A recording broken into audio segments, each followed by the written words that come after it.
우리 잠시 기도하겠습니다. 하나님, 오늘 종이 다니엘서 말씀을 전합니다. 주님 말씀해 주십시오.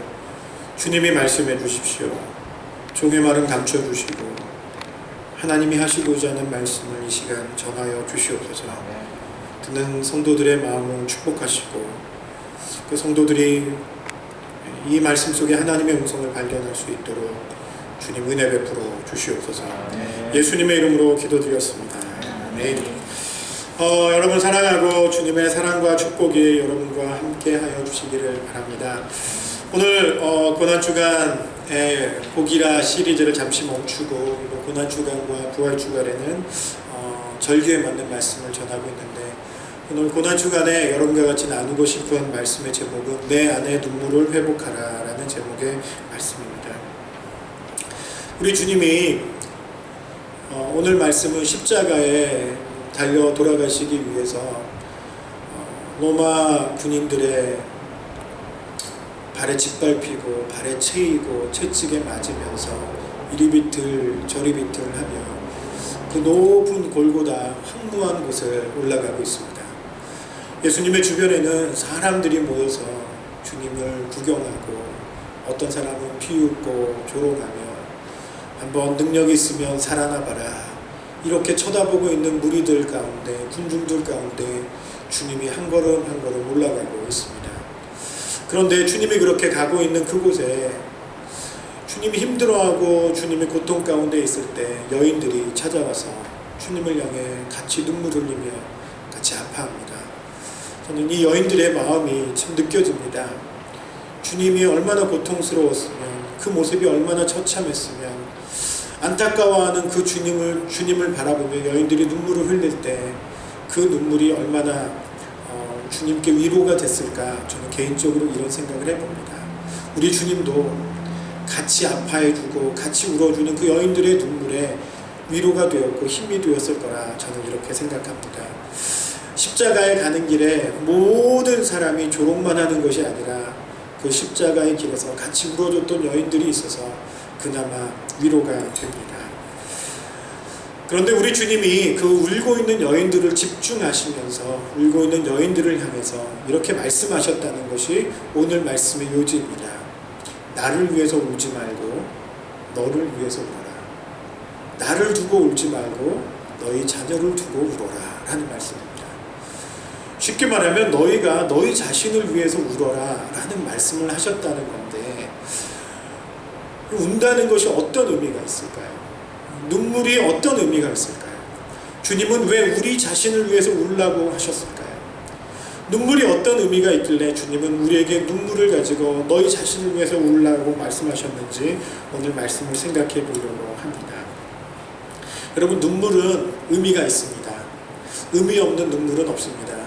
물론 제가 장례식에 가봤더니 그 기독교 장례식은 그런 일이 별로 없는데 그 유교 장례식이나 어떤 그런 곳에 가보면 곡하는 사람들이 있더라고요. 근데 아이고 하는데 전혀 눈물을 흘리지 않고 그냥 아이고 젊은 오셔라, 아이고 저기 손님 오셨다, 아이고 이렇게 하시는 거 보면서 울지나 말든지 그냥 손님을 받든지 속으로 이런 마음이 들었는데, 어쨌든 모든 울음에는 다 의미가 있고 가슴이 있기 때문에, 눈물 속에는 진실이 담겨 있기 때문에 주님은 너희 자신을 위해서 울어라 이렇게 말씀하지 않았나 생각이 듭니다. 누군가 내가 힘들 때 누가 나를 위해서 울어준다면 여러분 그건 힘이 되죠. 그렇죠? 내가 아프고 내가 가슴 상한 일이 있을 때 누군가 나를 대신해서 같이 나와 함께 울어준다면 그 속에서 우리는 위로를 찾을 수 있습니다. 눈물 속에서 우리는 위로를 찾을 수 있다는 말이에요. 저는 한국에 있을 때 목회를 하면서 장례식을 참 많이 치렀어요. 제 목회의 대부분은 일주일에 한 건씩은 꼭, 한 건이나 두 건씩은 장례식이 꼭 있었고요. 1년이면 50 몇 건을 장례식을 치렀던 것 같아요. 장례식을 하다 보면 가끔 어느 날 정말 이렇게 날씨가 갑자기 춥고 환절기가 다 보면 연로하신 분들이 이렇게 좀 갑작스러운 질병으로 다 갑작스럽게 돌아가셔서 어떤 주간에는 한 주에 3건을 치러야 될 때가 있습니다. 그러면 최소한 한 장례식에 3번에서 4번은 가서 예배를 드려줘야 되거든요. 입관에서 입관, 발인, 하관 해가지고 최소한 3번에서 4번은 예배를 드려줘야 되는데 3건이 터지다 보면, 장례식이 3건이 터지다 보면 최소한 12번을 왔다 갔다 해야 되는 거예요. 이 장례식장 갔다가 저 장례식장 갔다가 여기 갔다가 저기 갔다.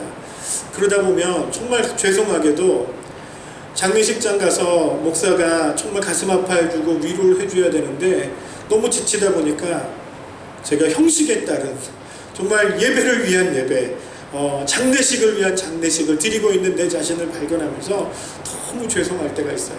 그럼에도 불구하고 그 유족들 가운데 한 분이 목사님 장례 예배 드려주셔서 너무 고맙습니다 이렇게 인사를 하면 얼마나 부끄러운지, 아유 제가 뭐 당연히 해야 될 일을 했을 뿐인데요 이렇게 말을 해요. 그런데 장례식장에 가면 제가 제일 골치 아픈 게 뭐냐면, 저는 이렇게 참 어려서부터 남자는 울지 마라 이런 교육을 받았기 때문에 눈물이 잘 안 나요. 근데 제가 장례식장 가면 제일 고마운 사람이 누구냐 하면 우리 여전도의 회장님, 또 우리 권사님, 여전도사님 이런 분들이 너무 고마운 게, 그분들은 어떻게 하죠? 유족들을 만나면 정말 눈물로 위로해주고 같이 울어줘요. 그러면 그분들이 얼마나 위로함을 받는지 몰라요.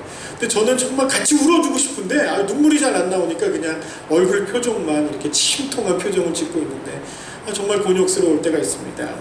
장례식장 가서도 여러분 무슨 말로 장례식장 가서 위로할 수 있겠어요? 어떤 분들은 겁도 없이 이렇게 말하더라고요. 범사에 감사해 뭐 이렇게 얘기하는. 아니 장례식장 가서 할 말이 있지 범사에 감사해가 왜 나오나 모르겠어요. 뭐 사람은 다 죽기 마련이야, 어차피 죽을 인생인데 뭐 한 번 죽는 거 뭐 이렇게 말해주면 전혀 위로가 안 될 것 같아요. 근데 꼭 그런 말 하시는 분들이 있더라고요. 근데 그런 말보다는 같이 울어주고 같이 가슴 아파해 주는 게 훨씬 위로가 되고 힘이 된다라는 걸 알 수 있습니다. 그래서 여러분, 눈물은 우리에게 힘이 되고 위로가 됩니다. 때로는 우리의 가슴에, 아픈 가슴에 그 눈물 한 방울로 인해서 치료가 되는 것들을 경험하게 됩니다. 한국에 온 오래전에 선교 보고에 따르면 한국에 온 선교사님들이 한국 남자들을 보고요, 참 변화되지 않을 사람, 복음을 받아들이지 않을 사람들이라고 이렇게 정의를 내려서 복음국에 리포트를 한 게 있어요. 그게 뭐냐면 이런 겁니다. 한국 남자들은 좀처럼 눈물을 흘리지 않는다. 그래서 변화가 좀처럼 없을 것이다. 이런 리포트를 한 적이 있대요. 여러분은 어떠세요? 저는 어려서부터 울면은 멋댄다 이렇게 교육을 받았거든요. 남자가 울면 멋댄다. 뭐라고는 제가 자세히는 말씀 못 드리겠지만 하여튼 멋댄다 이렇게 교육을 받아가지고 너무 심하게 그게 딱 각인하면서 남자는 울면 안 된다라고 교육을 받았고, 또 싸움하면 누가 이기죠? 안 우는 애가 이기잖아요. 울면은 진다. 저도 초등학교 때 한국 사회에서는 싸움 안 하면은 좀 안 되잖아요. 초등학교 때 저도 초등학교 때 싸움교회나 했습니다. 반에서 이렇게 싸움교회나 했는데 그래서 이기는 방법은 한 가지였습니다. 어떻게든지 상대 놈을 울게 하면 되는 거예요. 그래서 눈을 한 대 딱 때리면 안 울 수가 없잖아요. 그래서 싸울 때 눈을 한 대 딱 때리든지 아니면 코를 한 대 탁 때려가지고 울려주면 싸움 잘한다 뭐 이런 식으로 교육받고 자랐기 때문에 한국 남자들은 좀처럼 잘 울지 않잖아요. 그러다 보니까 선교사님들이 와서 이렇게 한국 남자들을 딱 보면 어떨까요?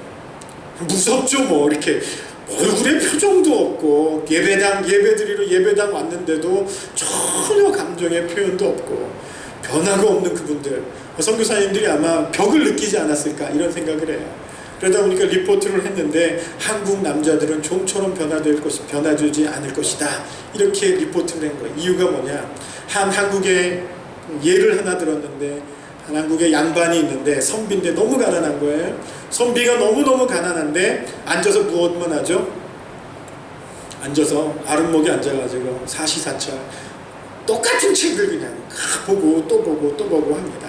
책이 닳도록 보는데 그 너무 가난한 선비라서 부인은 어떻게 합니까? 밖에 나가서 열심히 일을 하고 싹바느질도 하고 남의 집 빨래도 해주면서 비록 양반 집안이지만 돈이 없으니까 그렇게 살아갑니다. 겨울에도 여름 옷을 입고 그렇게 지내다가 결국엔 그 부인이 일찍 죽죠. 일찍 죽는데 그러다 보니까 아무리 양반이지만 자기 아내가 죽으니까 어떻게 해요? 눈물을 흘리잖아요. 눈물을 흘리니까 그 문중에서 양반이 아내가 죽었다고 눈물을 흘렸다고 이렇게 파면을 한 적이 있었나 봐요. 어떤 집안인지 모르겠는데 그게 리포트가 된 게 있어요. 그래서 한국 사람들은 한국 남자들은 눈물을 흘리는 것에 있어서 굉장히 수치스럽게 생각하기 때문에 변화가 잘 일어나지 않을 것이다. 이렇게 리포트가 됐습니다. 그런데 참 놀랍게도 성령님이 임하시고 나니까, 성령님이 그 가운데 역사하고 나니까 그 돌같이 굳어진 한국 남자들이 변화되기 시작하고 눈물로 회개하기 시작하고 그 눈물로 하나님 주님의 십자가 앞에 나아가는 놀라운 일들이 일어나는 것을 체험하게 되었습니다. 저도요 정말 눈물 안 흘리기로 유명한 사람이었고 오죽해 할머니가 돌아가셨는데 할머니 장례식장에 눈물이 안 나오는 거예요. 그러니까 저희 어머니가 저를 딱 보더니 이렇게 말했던 게 생각이 나요. 독한 놈 이렇게. 근데 남나는 걸 어떻게? 그런데 제가 주님을 만나고 주님을 경험하고 주님의 성령이 임하고 나서 제 안에 눈물이 회복됐던 것을 경험했습니다. 요즘은 찬송 한마디만 불러도 눈물이 나고 또 요즘은 그냥 말씀 한 구절만 들어도 제 가슴이 벅차오고 제 안에 눈물이 참 많아진 것을 경험해요. 그래서 주님이 말씀하신 것 같아요. 나를 위해서 울지 말고 너를 위해서 울어라. 여러분, 눈물은 치료의 힘이 있습니다. 누군가 나를 위해서 울어주면 그 가운데 치료가 일어나고 회복이 일어납니다. 제가 얼마 전에도 오래전에도 말씀드렸죠. 제 동생이 서울대학교 영문학과를 다니다가 15일 동안 잠 안 자고 공부를 했어요. 공부를 해서 갑자기 머리가 이렇게 휙 가버렸어요. 그래서 갑자기 헛소리를 하기 시작하고 형 여기가 천국 같아 뭐 이상한 말 하고 너무 놀래가지고 동생을 만났는데 이러고 웃고 있고 너무너무 놀랬어요. 놀래서 급하게 상담하시고 치료하시는 이성은 박사, 기독교 강의도 하고 다니시죠. 내적 치유하시는 강의도 하시는데 이성훈 박사님께 모시고 갔어요. 모시고 갔더니 이성훈 박사님의 치료가 너무 기가 막혔어요. 어떻게 치료하셨냐면 이렇게 저는 가면 무슨 약을 주거나 뭐 그런 건 줄 알았더니 그게 아니라 얘기를 하시더라고요. 힘들었지 하니까 동생이 한참 있다가 힘들었습니다 하더니 한참 울기 시작하고 그래 정말 힘들었겠다. 뭐가 그렇게 힘들었냐 하면 어려서부터 힘든 이야기를 툭 하는데 너무 신기하게 어떻게 그걸 기억하는지 모르겠는데 모든 것을 기억하면서 울고 울더라고요. 한참 울고 동생이. 그러니까 서울대학교 대학원에 들어가서 공부하는 게 되게 힘들었나 봐요. 경쟁하는 게. 그래서 힘든 이야기를 한참 하고 한참 하다가 선교사님, 이성훈 박사님이 처방을 하나 줬는데 약이 별게 없었어요. 수면제 이거 주고 가서 먹고 자라. 며칠 자고 나는데 이틀을 내리자더라고요. 이틀을 내리자더니 회복이 됐어요. 치료가 딱 한 가지였어요. 얘기하다가 자기 아픈 거 울고 그리고는 잠을 깊게 자고 나니까 회복이 되더라고요. 여러분, 주님이 그걸 아시는 것 같아요. 때로는 우리고 힘들고 어려울 때, 우리가 아프고 답답하고 막막할 때 우리는 그것을 감추고 강한 척, 힘 있는 척, 있는 척, 할 수 있는 척, 내가 어떤 능력을 가지고 있는 것처럼 생각하며 살아가지만 여러분, 그것이 우리를 병들게 한다는 것이죠. 주님은 내 앞에 와서는 그럴 필요 없다. 주님은 수고하고 무거운 모든 짐진 자들아 다 내게로 오라. 내가 너희를 쉬게 하리라. 이렇게 말씀하여 주시는 거예요. 여러분, 우리가 십자가를 바라보면서 해야 될 것이 있습니다. 그것이 뭘까요? 그것은 바로 내가 십자가 앞에서 위로함을 받는 거예요. 십자가 앞에서 내가 회복되는 거예요. 우리 주님은 내 십자가를 지고 가면서 나를 위해서 왜 우니? 나를 위해서 울지 말고 내가 이거 누구 때문에 지고 가는데, 내가 이 십자가 왜 지고 가는데, 내가 너 때문에 지고 가는 거야. 너 짐이 무겁잖아. 너 힘들잖아. 너 정말 죄 때문에 신음하고 있잖아. 너 아파하고 있잖아. 내가 이것을 너를 위해서 지고 가는 거야. 그러니 나를 위해서 울지 말고 너를 위해서 울어라. 이제는 더 이상 강한 척, 힘이 없으면서 강한 척 하지 말고, 없으면서 있는 척 하지 말고, 정말 주님 앞에서 너희 안에 너 아픔과 너희 모든 답답함을 내려놓고 주님과 함께 울고 주님과 함께 회복되어라. 주님이 이 말씀하고 계신 거예요. 저는 이 고난주일에 여러분 안에 이런 주님 앞에 온전히 내려놓는 그런 눈물의 고백이 있기를 소망합니다. 그리고 여러분의 돌같이 굳어진 심령이 주님 앞에 회복되기를 소망합니다. 미국에 가면 유명한 여자가 있죠. 미국에 영향력을 미친 3대 여인 중에 한 명. 누구예요? 얼굴 시커멓고 몸무게는 100kg 가까이 나아가는, 요즘은 빠졌는지 모르겠는데, 그런데 미국에 영향력을 미쳤던 그 여자 누구죠? 오프라 윈프리.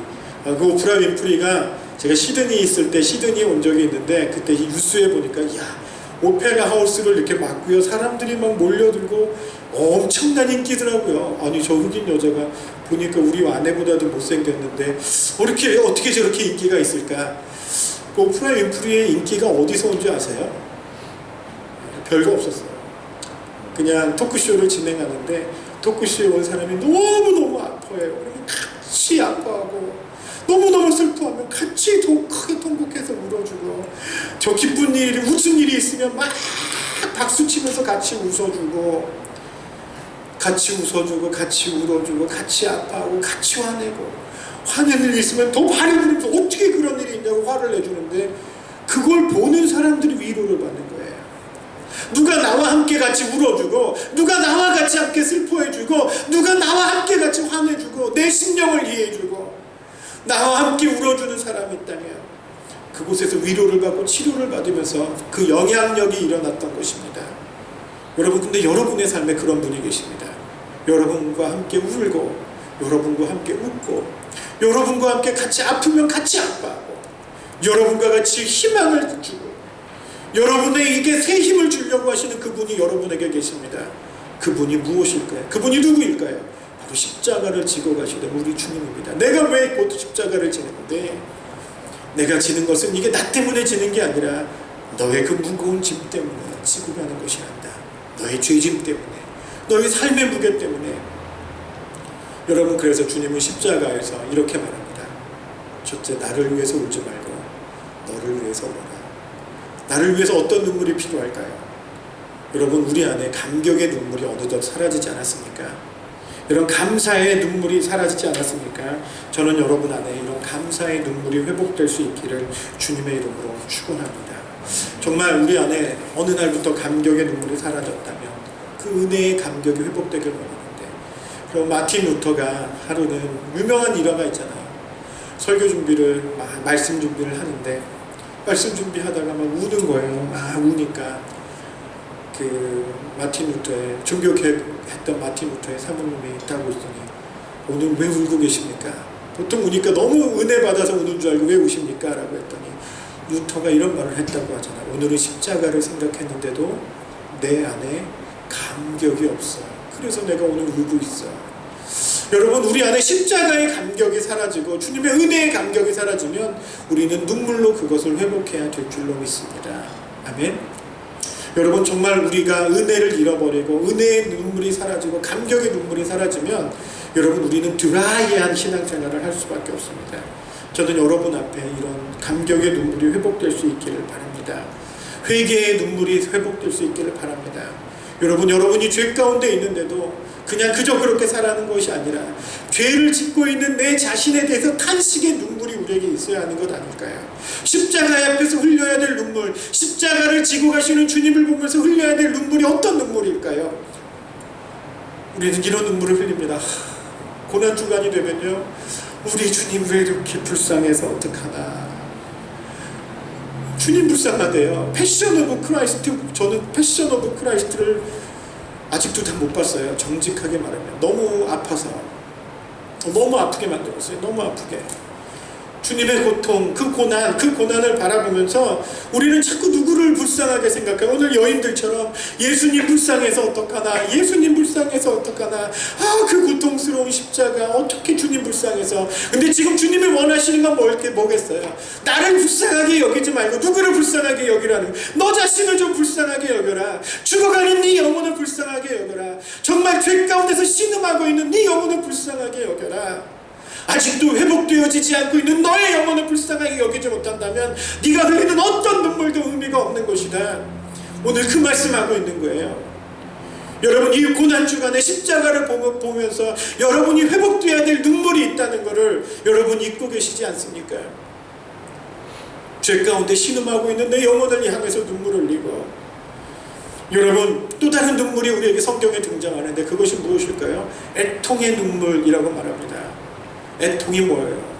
슬픔의 눈물이죠. 슬픔. 여러분의 삶의 그 슬픈 문제들, 아픈 문제들, 가슴 아픈 문제들 가지고 그 눈물을 흘릴 때 애통하는 자는 복이 있나니 무엇한다고요? 그가 애통하는 자에게 내려준 복이 무엇이에요? 기억나세요? 기억력이 우리는 참 이것도 은혜예요. 어떤 복이죠?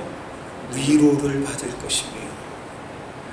여러분, 주님이 십자가의 고통을 당하시는 것은요, 애통하는 자에게 위로함을 주기 위한 것이었습니다. 여러분, 저는 여러분이 이 십자가 앞에서 주님의 위로를 경험할 수 있기 원합니다. 내 힘으로 해도 안 돼요, 주님. 내 힘으로 잘 살고 싶어도 안 돼요. 내 힘으로 끊고 싶어도 안 돼요. 내가 애통하면 주님 내 힘으로 할 수 없습니다 라고 애통할 때 주님이 여러분에게 위로해 주시고, 내가 해주마, 내가 도와주마, 내가 너와 함께 해주마, 네가 오늘 너무너무 힘들지 않니? 그 힘든 것에 내가 함께 해주마. 이런 고백이 여러분에게 있을 수 있기를 주님의 이름으로 축원합니다. 저는 여러분이 이 고난주간에 다른 눈물이 아니라, 주님 불쌍해서 흘리는 눈물이 아니라 여러분의 영혼을 놓고 여러분의 삶을 놓고 눈물을 흘렸으면 좋겠습니다. 또 다른 눈물을 주님이 말씀하시죠. 너를 위해서 올라와 함께 또 다른 눈물이 있죠.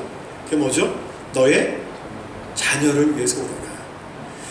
그럼 제가 젊었을 때는요, 이게 좀 이해가 안 됐어요. 자식을 위해서 왜 자꾸 눈물 흘려야 돼? 그런데 제가 두 아들을 키우고 있습니다. 두 아들을 키우고 있고, 큰애가 이제 11학년이고 작은 애가 7학년인데 자녀를 키우면서 제가 느끼는 게 하나가 있습니다. 그게 뭐냐면, 내 힘으로 할 수 없구나. 내가 돈 주면은, 돈 줘서 밥 먹여서 학교 보내주면 자녀가 키우는 것 같은데 자녀를 키우는 게 내 힘으로 되지 않아요. 여러분, 이 땅에 자녀를 키우는 게 내 힘으로 되지 않아요. 자녀를 위해서 키울 수 있는 또 다른 게 있습니다. 그것이 무엇일까요?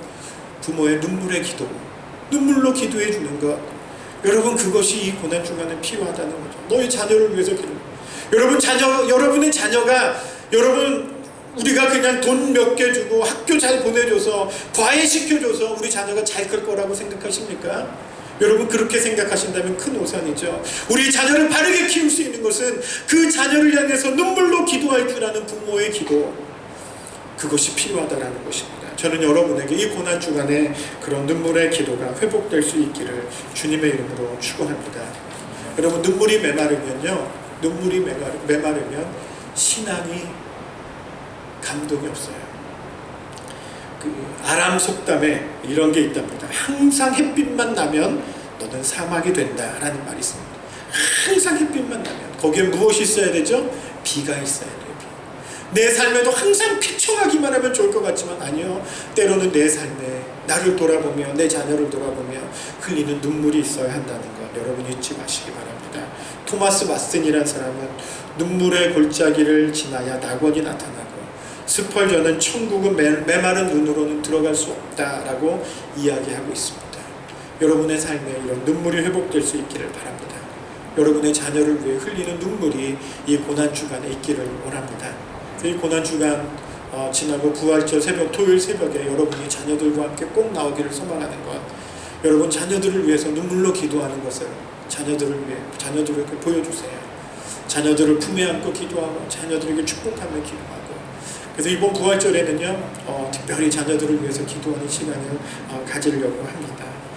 두 번째로 또 다른 눈물을 하나 흘리려고 하는데, 너희 자녀를 위해서 울라 하고 난 다음에 굉장히 충격적인 말씀을 하세요. 그게 뭐냐면,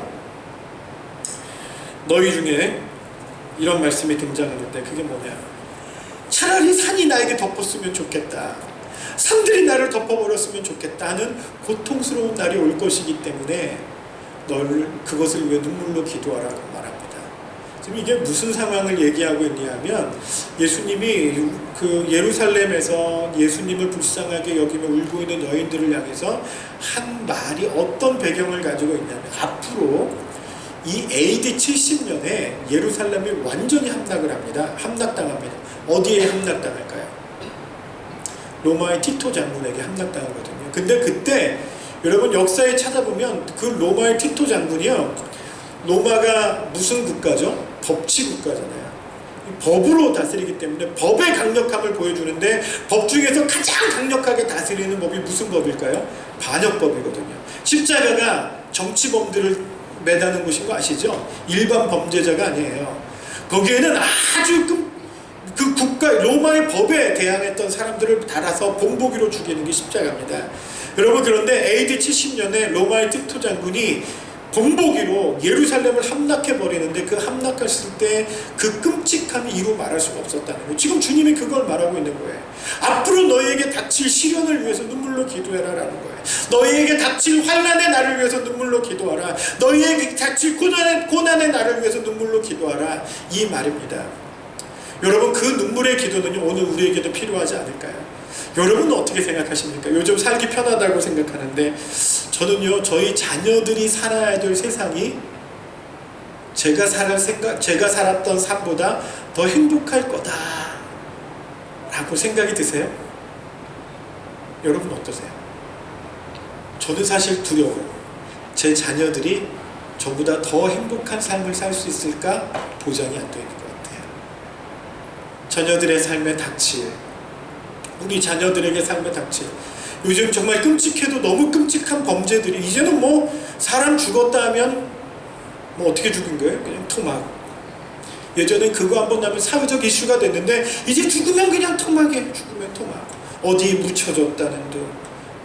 여러분, 저는 어렸을 때 아침에 학교 갔다 와서 책가방 숙제해놓고 던져놓으면요, 언제까지 밖에서 놀았냐면요, 부모님이 저를 찾아다니면서 민찬아 밥 먹어라 그리고 동네를 쑥대밭을 뒤져야지만 제가 찾아줬어요. 어디 가서 노는지 몰라가지고 한번 밖에 나가면 그 친구들이랑 온 동네를 휘짓고 다녔어요. 뭐 개울에 가서 수영도 하고 올챙이도 잡고 뭐 별거 다 하고 놀았어요. 근데 요즘 우리 자녀를 밖에 내보내서 놀 수 있어요?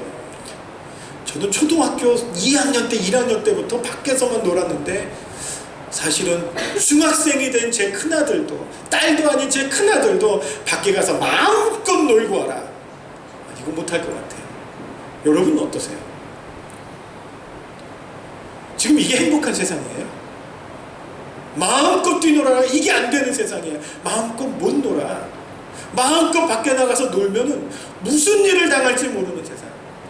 염려가 있고 불안이 오고, 여러분, 이 나라가 타락하고 있고 기후가 우리가 믿을 수 없는 기후로 변해가고 있고, 모든 것이 염려가 밀려오고 두려움이 오는 이때 우리가 무엇을 위해서 기도할까요? 이 나라를 위해서, 이 교회를 위해서, 우리 자녀들이 살아갈 미래를 위해서, 다가온 미래를 위해서 우리는 눈물로 기도로 준비하라 라는 말이 여기 담겨져 있는 거예요. 다가올 미래가 우리에겐 어떤지 모르겠습니다. 밝을지 어두울지, 우리는 행복할 거라고 꿈꾸지만 우리 마음 한구석에 꼭 행복하지만은 않을 거라는 두려움도 가지고 있다는 것이죠. 이때 우리가 회복해야 될 기도가 있습니다. 나라를 위한 기도, 교회를 위한 기도, 자녀의 삶을 위한 기도. 우리 주님이 그런 기도를 원하십니다. 이 고난 중간에 누구를 위해서 눈물을 흘리시렵니까? 주님을 위해서 흘리시렵니까? 아니면 여러분의 영혼을 위해서 눈물을 흘리시겠습니까? 주님이 흘리기 원하시는 눈물은, 주님이 바라시는 눈물은 주님을 불쌍히 여기는 눈물이 아니라는 것 잊지 마십시오. 여러분의 영혼을 위해서, 여러분의 자녀를 위해서, 앞으로 다가올 우리들의 미래를 위해서, 교회를 위해서, 타락해가고 있는 교회들을 위해서, 이 나라를 위해서 여러분 기도하시는 여러분 되시기를 바랍니다. 그래서 저는 이제 여러분에게 눈물이 있기 원하는데 그 눈물이 세상이 부러워서 우는 눈물이 아니라 세상을 구원하기 위해서 흘리는 눈물이 되기를 바랍니다. 전 여러분에게 눈물이 있기를 원하는데 억울해서 우는 눈물이 아니라 여러분 안에 성령의 감화 감동으로 흘리는 눈물이 있기를 바랍니다. 여러분의 감정에 복받쳐서 흘리는 눈물이 아니라 예수님이 주시는 거룩한 눈물이 여러분에게 있기를 원합니다. 여러분 안에 교회의 비전을 이루고 싶은 눈물이 있기를 원하고, 하나님 앞에 더 크게 쓰임받고 싶은 눈물이 있기를 원하고, 이 시대, 이 나라와 이 백성과 정말 우리가 살고 있는 다가올 미래를 위해서 눈물로 기도를 안주하는 복된 소망교회 성도님들 되시기를 주님의 이름으로 축원합니다.